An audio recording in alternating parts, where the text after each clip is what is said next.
Oh, hand touching. Marco, have you ever thought that maybe Long Long is your son? Whoa, what a bomb that she's dropping right now.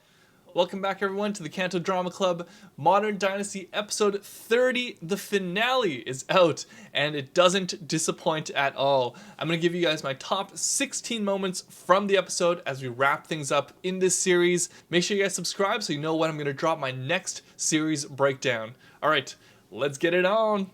So this episode starts off with a flatlined Maga Loye. Let's just soak in this moment. Pay our respects to Loye and to this series as a whole. Just sad times all around, just like how we will also be in tears as this episode ends. But not everyone is sad about the situation. Take a look at that evil stare down from Sammy herself. And here we're going to see Sammy with a little flashback to tell us what exactly happened that night when Loye passed away. So obviously when Sammy figured out that Loye was going to strip Long Long, so her son, of that 10% of the stake of the company, Sammy popped off. She calls him and the rest of Maga out for all that they've done to her and to her family, and that this was the last straw.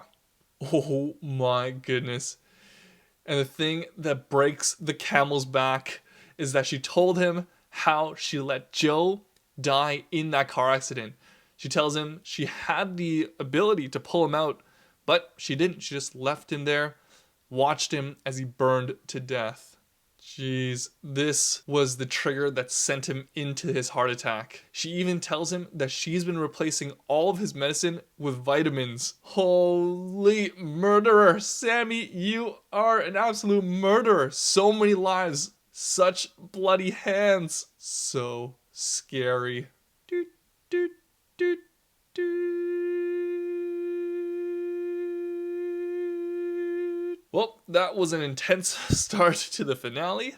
Now that we've got that out of the way, we are dividing up Loye's assets. So, time to fun sanka. So, the lawyer goes through the whole family and tells them what each and every one of them are getting. But the twist at the very end is that 20% that Maga Loye had, 10% of course was going to go to Thomas, but the other 10% that was supposed to go to Marco, now they find out that it's going to Long Long, so Sammy's son. Of course, Thomas rejects this idea, and Taiko also says that maybe Loye was not in the right frame of mind when he made this decision. But the lawyer reassures them that, nope, we had a couple witnesses there, some doctors there as well, and he was completely aware and conscious when he made this decision. Dang, Sammy even gives a snarky little shoulder shrug and a smug smile. Here it comes. Oh man. As Sammy gets up and is about to excuse herself, of course, she gets stopped by Thomas. Him and the rest of Maga expose her for all that she's done, including switching up Loye's meds. And this raises everyone's attention and obviously stirs up Chelsea. I mean, that would rattle me up as well. After this, Marco goes and meets up with Sammy and tries to convince her to just stop with all of this nonsense. Marco proposes to her that they should just take whatever money that they have left and just leave Hong Kong. But she says she's the winner in all this. Why does she have to leave? This company is soon going to be Yan Si Zaptun anyways. So, oh man. Back at home, the Maga stronghold are now trying to figure out where the rest of the shares are being held. They can't seem to work out the math because the numbers just don't add up, and there's a couple of loose shares just floating around, and those shares could be the potential breaking point or stopping point to this acquisition. Oh man, the truth is out. Byukafu's friend finishes digging and he reveals to Chloe that the bodyguard that killed Cheng Feng was the same bodyguard that essentially was protecting Mandy and Jojo, who of course didn't protect them. He actually drove them to their death, and he was indeed hired by Sammy. So all of this is confirmed. She starts to put things together and realizes that Sammy is probably behind the death of everything. I really wonder what she's gonna do to exact revenge, because again, that's Cheng Feng, her best friend, and Byukafu, which is her dad. So Sammy, you better watch out. Woo, press conference time.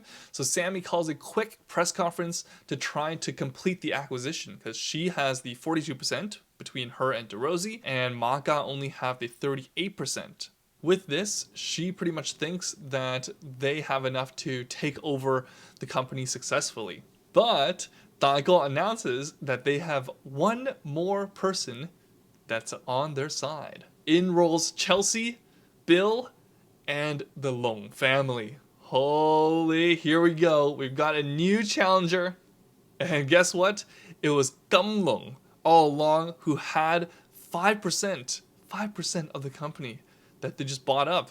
And guess what? They hand all of that over to Chelsea. That makes up a total of 43%, one more than Sammy and DeRosie. Wow, and after this announcement, Bill stands by Chelsea's side and says that he and Gamlong Zaptun wholeheartedly support the two brothers and Maka.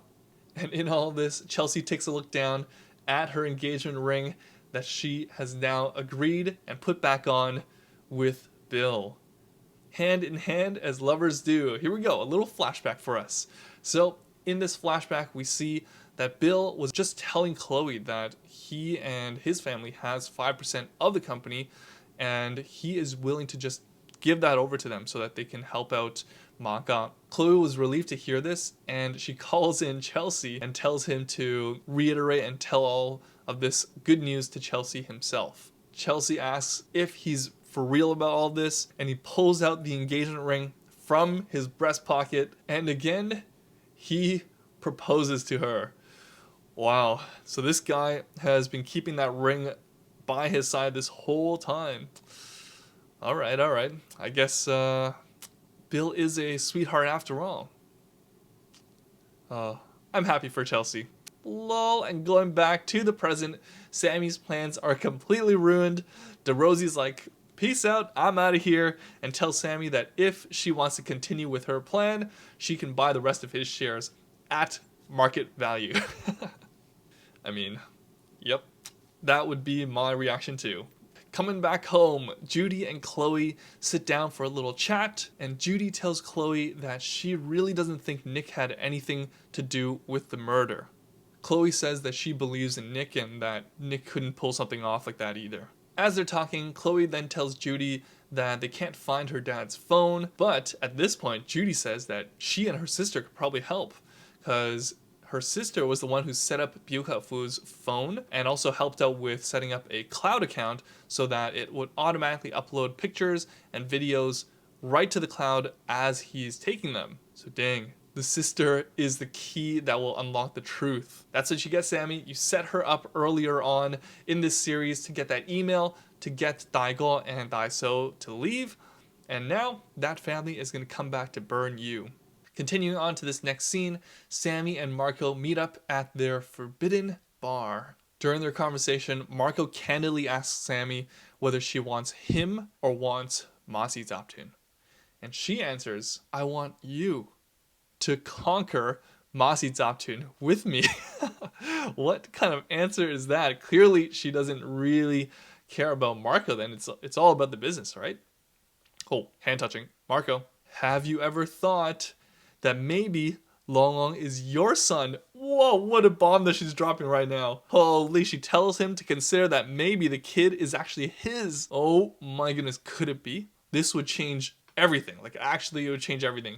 First of all, it would make Marco look like a total scum of the earth. He could never go back anymore. What a potential twist this could be. All right, here we go. After getting that information from Judy, Chloe uses her name to get into her dad's computer and cloud account. Here we go. Loading. Oh my goodness, it means it worked. She's gonna get all the evidence she needs.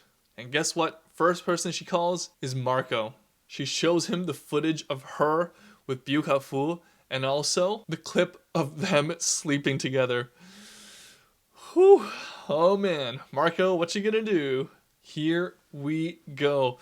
Marco meets up with Sammy and shows her the footage. He says that if he hadn't seen the videos, he would have still wanted to flee the country with her, but now that he has, he can't bear the responsibility and the burden of this truth. He tells her to just confess, and she admits defeat. This is actually the first time in a while that I've seen her genuinely lost.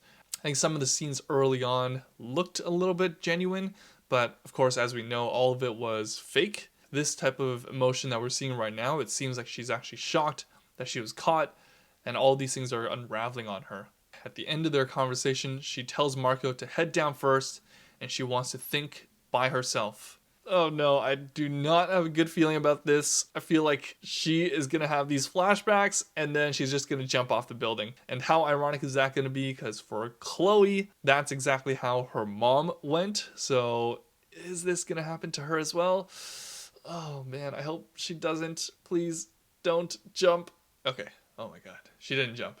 Alright, so we see some of the last scenes that we're probably going to have with Sammy and her baby, because she sends a message off to Chloe telling her that she has dropped off Long Long. In the text, she tells Chloe that she is truly a good person and she trusts her in taking care of her son. What a sad moment. She actually does admit that she's defeated, and this is her way to leave everything behind, I guess.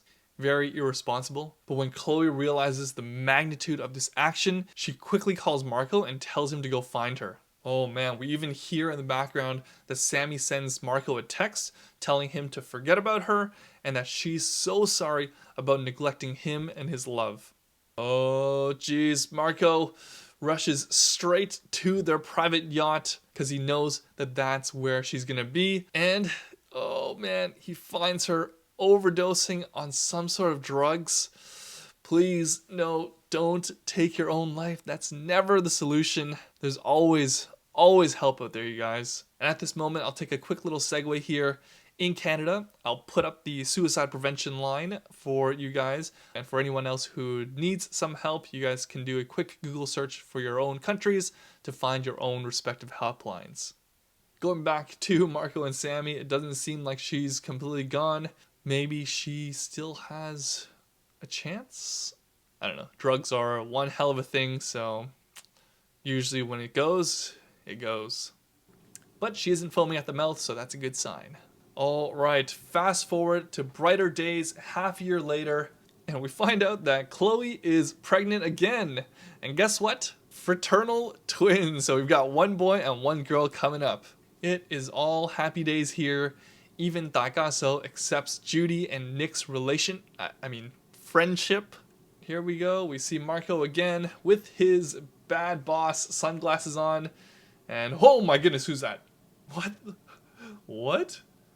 Samsuk? Oh man, okay. Does this actually set us up for season 2? Because there's no way to introduce a huge character and another big actor this late into the game for no reason. Where are we now? Wait a second. Sammy is alive, locked up in jail, but alive. Well, I guess Marco and Sammy's love for each other are for real. They even do the classic hand-on-hand thing during the visit. Yep, creep that hand up there, Sammy. Creep it up there. You know you want to do it. Go, go, go. Alright, there we go. Completed. Moving into the final scene of the episode and of the series, we see Sammy just washing up some clothes, being a good little inmate. But why are we following her while she's doing laundry? Something smells here, and I'm thinking that it's not just the dirty laundry. Wait a second. I recognize that little bun. Mandy? No way. No way. What's going on? Whoa, is that Mandy? What the? Oh! Stabbed right in the abdomen. Oh, Sammy. What the? Mandy had a sister? What? Holy. Oh my goodness, another jab into it. Oh my god, that toothbrush. Death by toothbrush? Is she gonna die here? Oh my goodness. Yikes. Is this how it ends? Wow, that actually came out of nowhere. Whoa. What is this stare down? What? Are you guys scared? I'm a little bit scared and kind of uncomfortable. What's happening? What's happening? That's how it ends? season 2. I'm ready. I'm ready. If season 2 comes out, I am so stoked for it. I'm pretty sure with that, it sets us up because we don't really see her dying, so the mystery is still there, and I think that does give us the opportunity to have a second season. I mean, again, there's so many new introductions. There's the Judy and Nick storyline. There's the son. So many things. Wow, what an ending to an incredible series. I hope you all had as much fun as I did while watching Modern Dynasty.